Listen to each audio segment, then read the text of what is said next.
This is a continuation of the Sig SPEAR review. And just a quick note on my channel is I'm not monetized. You can tell by the horrible sound quality. I don't have sponsors. I do this for free. It's my hobby. I enjoy doing it. And maybe something that I learn, I can show somebody else. Or maybe they'll make a comment and show me something. I'm always open to that too. So I spent $2,500 on this Sig SPEAR MCX 300 Blackout. And we've had some challenges or some moments with it.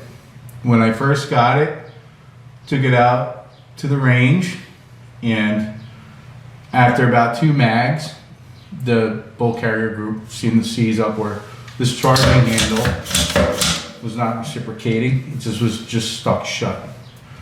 So I brought it back to the gun shop and was like, hey, I want to return. It's not working. It's an expensive gun. They told me they don't take returns. Sig will fix things for free. And then they took it in the back and cleaned it up, and they said that Sig requires you to clean them and lube them when you first get them new. Never had to do that with my other rifles, my IWIs, even Palmetto. I haven't had to do that, my Smith & Wessons, but Sig apparently do. So okay, fine. So they cleaned it, lubed it up, took it out, made a video, was very happy. Put probably 3 mags through it, maybe 4 mags. So I was getting near 100 rounds, took it out again, and the first mag started having issues. Okay. This thing just got stuck shut, brought it back to my house, opened it up, pulled the bolt carrier group out, and where the pin is, the thing just wouldn't move. Clean it again. So now we're at that point where it's working now. Because this is going to be my battle rifle or bedside gun, an actual self-defense weapon, I figured it's top shelf, it's high quality, and it will be a dependable gun. I am not yet able to depend on it because of the issues. Now, I'm going to take it out again and see if it's going to work a little bit better. And put another 100 rounds, and in my opinion, you should be able to put 500-600 rounds, especially through a gun like this without any kind of issues, but this can't make it through 100 rounds. So I did go on a Sig site, and you know, I could send it back to Sig, have them look at it, but I just ordered a new bolt carrier group, and we're gonna see how that one works. If this one works fine after a really thorough cleaning, then maybe I just keep this one and keep that as an extra. As far as I see, your actual true battle rifle, you should have a second bolt carrier group as a backup anyway. So this is an ongoing review. I've not concluded anything yet because it could be maybe just a bad bolt carrier group BCG and quality control just missed this one somehow. But we'll see how the new one works, or maybe this one is finally cleaned up. But what I will do in this video, just a little extra. I can't do it on camera because I think YouTube takes the video down if you take a gun apart and you work on it, whatever. So what I'll do is I'll take the bolt carrier group and the pin out of this, and I'll get my close-up camera, and we'll go through the differences between the BCG on a Sig MCX 300 Blackout and BCG on a AR-15, along with the charging handle, and kind of show you the differences. By the way, a 5.56 bolt carrier group is the same exact bolt carrier group for a 300 Blackout. The only difference really is the barrels. So let's get into the BCGs. So this is the 2 bolt carrier groups. This is the AR-15 one. I believe that's going to be on your right. And then the Sig MCX. You'll notice some immediate differences here. Alright, so as a side note, what I learned, do not go into a gun store bad-mouthing Sig. It's sacrilegious. You'll get a lot of dirty looks and a lot of people telling you it's you, not the gun. So just in case you find yourself in that situation, just be noted of that. Alright, so biggest differences, and I did order the new charging handle for the MCX. It's a little bit wider here, so it gives me a better grip when I'm pulling onto that, so we'll just get the old one, put that aside. So this is basically the MCX bolt carrier group, and this is an AR-15.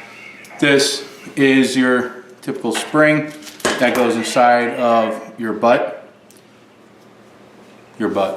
stock. I should probably put stock on that, or you can put it in your butt. I mean, it's your thing. I mean, it does have this little butt plug looking thing on it, so whatever. It's a family channel. So this spring takes up the, pushes the carrier group bulk and plate after it fires. This is the BCG itself. As you can see, it has this part in the front here that has the pin. The bullet sits in there. The bullet, sorry, I should probably put it in front of the camera. The bullet sits in here. It puts that into the chambers around, fires the bullet, the gas comes out, it ejects the bullet, and it goes through. Pretty simple concept, should work pretty well. This is actually, I wanted to check this. Okay, so I was wondering if these were the same size, and they do look like they're the same size, but there is a difference.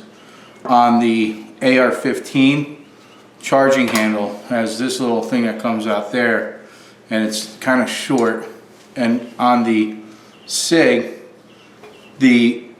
it's a little longer, but doesn't protrude out as much. AR-15, Sig MCX. So the charging handles are a little bit different. And the MCX is slightly shorter. Okay. Now this is the bulk carrier group I've been having an issue with. Now let's, I think this comes right out, yep. So this spring part kind of acts the same way as the part that goes in the buttstock of the AR-15. Because you have this spring mechanism that's all part of the upper, forward part of the upper, you don't need, you can have a collapsible buttstock with the MCX, which is one of the selling points that I liked, and, or one of the features. Or you don't need a buttstock at all. So work without a buttstock because of this mechanism here. It works a little bit different than the buttstock for the AR-15. Both carrier groups, of course this one's a little smaller, and the AR-15 has a little bit longer of a body to it, but the front of them are very, very, very similar because they're basically the same caliber. This will do 5.56 or 300 Blackout. This will also do 5.56 or 300 Blackout. And just like the other one moves, this one moves, supposed to move like that. Now, that's the issue I was having, is that this was seizing up. So there's a good chance there just may have been some dirt or grime stuck in there. All right, so to get the firing pin out, because we're going to inspect this bolt mechanism, but we've got to get the firing pin out first. So what we're going to do is, there's a little latch right here that holds the firing pin in, and my understanding is it's a little tricky. So we're going to grab a very small, well actually a little bigger one, and we're going to remove the retention pin, and here it comes out, right? So now we should be able to push this latch up and see if we can get that firing pin. There we go.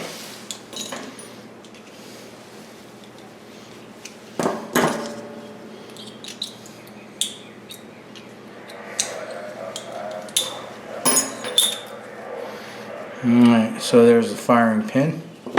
Now when I get the new BCG, I'm going to compare the new one with this old one, because this was sticking a lot.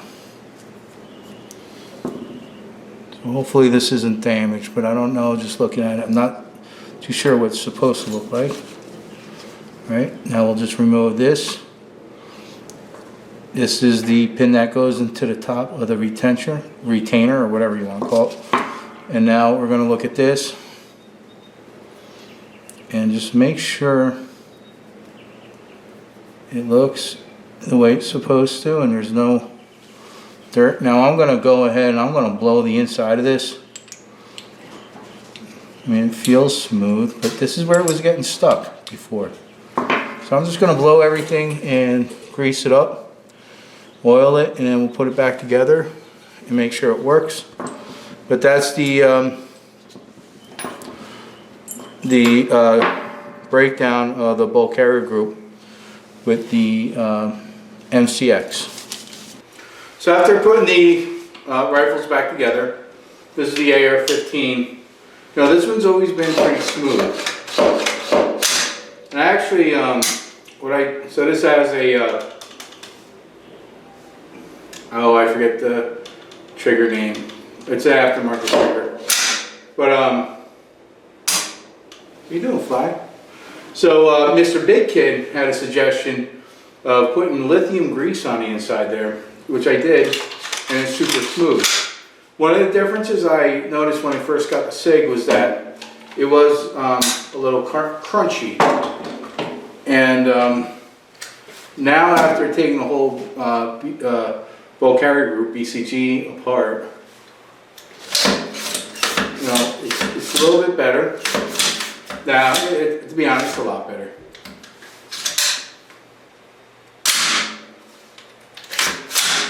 Yeah, it's a lot better. Before this was like crunchy, like you could feel it wasn't, definitely not as smooth as it is now. So we'll see, we'll put a couple hundred rounds through it and see if it still works.